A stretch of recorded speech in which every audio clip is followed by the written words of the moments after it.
महाराष्ट्र को लेकर अभी भी काफी कंफ्यूजन है और जितने एक्सपर्ट से बातचीत की जाए, यहाँ तक कि जो महाराष्ट्र रहने वाले लोग हैं वो भी अभी कुछ बहुत स्पष्ट तौर पे नहीं कह पा रहे हैं। और वहां जिस तरीके से दो पार्टी दो धड़ों में बटी, तो आज 6 पार्टियां एक दूसरे के खिलाफ लड़ रही हैं। किसका कितना फुटफॉल कितना ज्यादा है, कौन कितने किसके प्रति लोग आकर्षक होंगे, ये भी एक सवाल है। तो ऐसे में महाराष्ट्र की 48 सीटें, उस पर अगर मैं आपसे पूछूं कि दरअसल वहां क्या स्थिति है, क्या ये जो कैओस की स्थिति है इसमें भी बीजेपी बेहतर करती हुई निकलेगी या फिर कहीं इसका डिफॉल्ट फायदा इंडिया गठबंधन को हो जाएगा? देखिए, पिछले 2 साल में जितने भी हमारे सर्वेक्षण हुए उसमें हमने इंडिया गठबंधन के लाभ की हमने बात की थी, लेकिन 2 साल में लगभग 15% के गैप से वो घटते घटते बराबरी के गैप के ऊपर जो आया, उस आंकड़े से अब ये लगता है कि महाराष्ट्र और बंगाल ये 2 अकेले ऐसे राज्य रह गए हैं भारत में इन लोकसभा चुनाव में जहां पे एक्चुअल में मुकाबला हो रहा है। जब मैं एक्चुअल मुकाबले की बात करूं तो बचे हुए सभी राज्यों में आशुतोष स्थिति यह है, बीजेपी या तो हार रही है या बीजेपी जीत रही है, लेकिन हारने और जीतने दोनों का मार्जिन लगभग 10-10% वोट से ज्यादा है। यानी जब 10% वोट बाइपोलर फाइट्स में कहीं पर हो तो या तो आप बुरी तरह हार रहे होते हैं या बुरी तरह जीत रहे होते हैं। तो बीजेपी के हारने का आंकड़ा भी जिन जिन राज्यों में वहां बुरी तरह हारने का है, जिन जगह पे जीतने का वहां बुरी तरह जीतने का है। केवल 2 राज्य हैं जहां 5% से कम वोट शेयर का गैप है 2 पार्टियों में, एक बंगाल और एक महाराष्ट्र। महाराष्ट्र 2 पार्टी मतलब 2 गठबंधन के लिहाज से। अब महाराष्ट्र में और बिहार में एक समानता थी, बीजेपी को एडवांटेज इन दोनों राज्यों में अपने टिकट पे चुनाव लड़ने पे है, नरेंद्र मोदी के नाम पर वोट है। मुझे नहीं लगता कि जेडीयू को या जेडीयू के टिकट पे जो लोग चुनाव लड़ेंगे उनको वो एडवांटेज मिलेगा। मेरा अभी भी मानना है जहां पर जेडीयू वर्सेस आरजेडी की डायरेक्ट फाइट होगी, तेजस्वी यादव का अपर हैंड रहेगा और वो अच्छी खासी टक्कर देगी।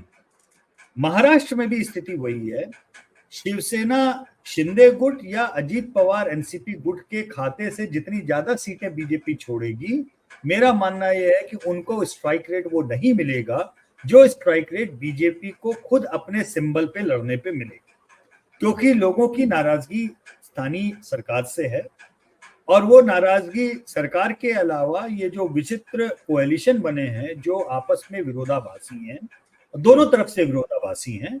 मसलन भाजपा का जो कट्टर मतदाता है वो अजीत पवार के कैंडिडेट को कैसे वोट देगा, ये अभी गुत्थी सुलझी नहीं है। उसी तरह से शिवसेना का जो कट्टर वोटर है वो भाजपा को, मोदी को हराने के लिए शिवसेना को वोट दे, मतलब उद्धव ठाकरे को वोट देगा, ये अभी भी गुत्थी सुलझी नहीं है।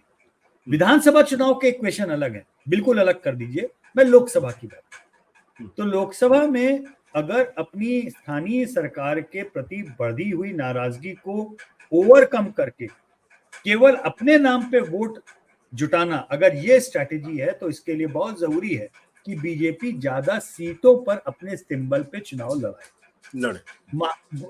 बिहार में नहीं होता हुआ दिखा, मुझे उम्मीद थी कि बिहार कम से कम 25 सीट बीजेपी लड़ेगी, लेकिन ऐसा हुआ नहीं। वो वापस उतनी ही सीटों पे आके अटके जो भी उनकी गणित थी। लेकिन ऐसा अभी तक समझ में आ रहा है कि कम से कम 30 सीटें जो है वो बीजेपी लड़ेगी महाराष्ट्र में, जो पिछली बार से कहीं ज्यादा है। तो अगर वो 30 सीटें लड़ेगी और उन सीटों पर सामने का कैंडिडेट किस पार्टी का कैसा क्या होता है वो चीजें क्लैरिटी हो, तो जहां जहां पर कांग्रेस वर्सेस बीजेपी की लड़ाई होगी आशुतोष, वो रेस्ट ऑफ द इंडिया की कांग्रेस बीजेपी की तरह ही उसका हश्र होगा। जहां पे उद्धव ठाकरे वर्सेस बीजेपी होगा वहां पे फाइट होगी, जहां शरद पवार वर्सेस अजीत पवार होगा वहां पर फाइट होगी। तो फाइट देने की स्थिति में उद्धव ठाकरे और शरद पवार ज्यादा मजबूत हैं बनिस्बत कांग्रेस के महाराष्ट्र में। इसलिए बीजेपी की मंशा ये होगी कि ज्यादातर जगहों पर जहां वो चुनाव लड़े वो ऐसी सीटें हो जहां कांग्रेस वर्सेस बीजेपी की फाइट सामने दिखाई दे। ऐसी स्थिति में उनको ज्यादा लाभ होने की उम्मीद है। तो अब देखते हैं, लेकिन फंसा हुआ है मुकाबला महाराष्ट्र में भी और बंगाल में भी बहुत कांटे की। 48 सीट और 42 सीट, एक एक सीट पर मामला अच्छा खासा अटका है, अटका रहेगा और अंतिम समय तक वहां पे मतलब खेला होबे वाले स्थिति में खेल होगा। बड़ा बढ़िया चुनाव। जो पिछला सर्वे आपका हमने देखा था, उसमें ये देखा कि माफ करिएगा, बंगाल के अंदर कहीं ना कहीं आपको लगता है कि 2019 से 1 या 2 सीट बीजेपी गेन कर सकती है, लेकिन महाराष्ट्र के अंदर काफी लूज कर सकती है, क्योंकि पिछली बार 48 में से तकरीबन 43 सीटें एनडीए गठबंधन के पास थी, और आपका यह आकलन था कि उसमें 24-25 या 26-27 के बीच का आंकड़ा होगा। इसका मतलब है कि महाराष्ट्र में काफी लूज कर सकती है एनडीए गठबंधन। ये मैं सच कह रहा हूं? जी, महाराष्ट्र में काफी ज्यादा नुकसान की उनको झटका लगने की उम्मीद रही है। अब ये टिकट डिस्ट्रीब्यूशन के बाद में इस नुकसान को कितना वो कंट्रोल कर सकते हैं, ये देखने वाली बात होगी।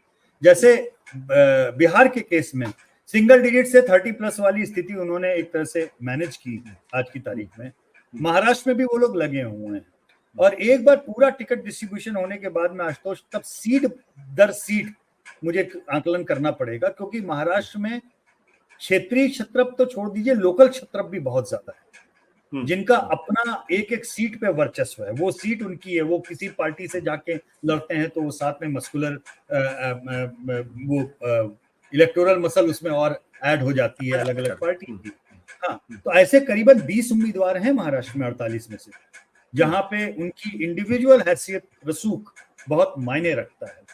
तो ये किस किस जगह से कौन कौन खड़ा हो रहा है, किसके अगेंस्ट में कौन खड़ा हो रहा है, 3 लोग इस तरफ हैं, 3 पार्टियां उस तरफ है, 6 पार्टियों का आपस में परमिटेशन कॉम्बिनेशन किस सीट पर क्या आ रहा है, ये देखना पड़ेगा और तब अंदाजा लगेगा। लेकिन मोटे तौर पर मैं ये आपको जरूर बता सकता हूं कि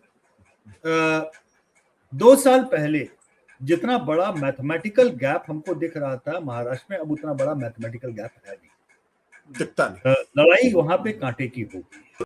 सत्य हिंदी का ऐप डाउनलोड करें गूगल प्ले स्टोर पर।